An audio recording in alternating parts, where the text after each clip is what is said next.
அங்கிங்கெனாதபடி எங்கும் பிரகாசமாய் ஆனந்த பூர்த்தியாகி அருளோடு நிறைந்த பரம்பொருளே இறைவா, உம்மை வணங்குகிறேன். கிறிஸ்துவில் பிரியமான இறை சமூகமே, மனிதர்களுக்குள் தெய்வமாய் வாழ்ந்த கிறிஸ்து தன்னை அடையாளப்படுத்திக் கொள்ளுகிற போது, நானே வழி என்றும் ஒளி என்றும் வாழ்வென்றும் நானே சத்தியம் என்றும் சொல்லிக் கொண்டதில் எந்த ஆச்சரியமும் இல்லை. ஆனால் எகிப்தியர்கள் கேவலமாய் நினைக்கிற ஒரு தொழிலை, இஸ்ராயேல் மக்களின் அடிப்படை ஆதாரமான அடிமட்டமான மேய்ப்பு பணியை, ஆடு மேய்க்கிற பணியை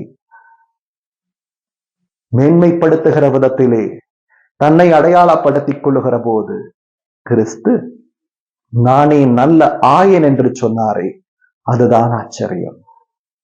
அத்தோடு நின்று விட்டாரா? நீங்கள் என்னை நேசித்தால் என் ஆடுகளையும் கட்டாயம் நேசிக்க வேண்டும் என்ற ஒரு கட்டளையை விதித்தாரே, சிந்தித்து பார்க்க வேண்டும். பேதுருவே, நீ என்னை அன்பு செய்கிறாயா? அப்படியானால் என் ஆடுகளை மேய் என்றார். அத்தோடு நிற்கவில்லை. நீ ஒரு சிறந்த ஆயனாக இருக்கிறாய் என்றார்.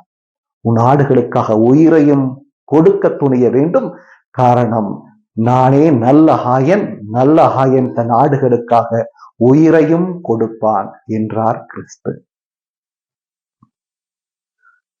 1 சாமுவேல் புத்தகம் 17ஆம் அதிகாரம் 34வது வசனத்தில் நாம் வாசிப்பதில்லையா? தாவீது சவுலை பார்த்து இவ்வாறு சொல்லுகிறார், உம் அடியேனாகிய நான் என் தந்தையின் ஆடுகளை மேய்த்துக் கொண்டிருக்கிற போது அவற்றில் ஒன்றை சிங்கமோ கரடியோ கவிக்கொண்டு போனால் அதை பார்த்து கொண்டு சும்மா இருக்க மாட்டேன். மாறாக அதன் பின்னால் ஓடி சென்று அந்த சிங்கத்தையோ அந்த கரடியையோ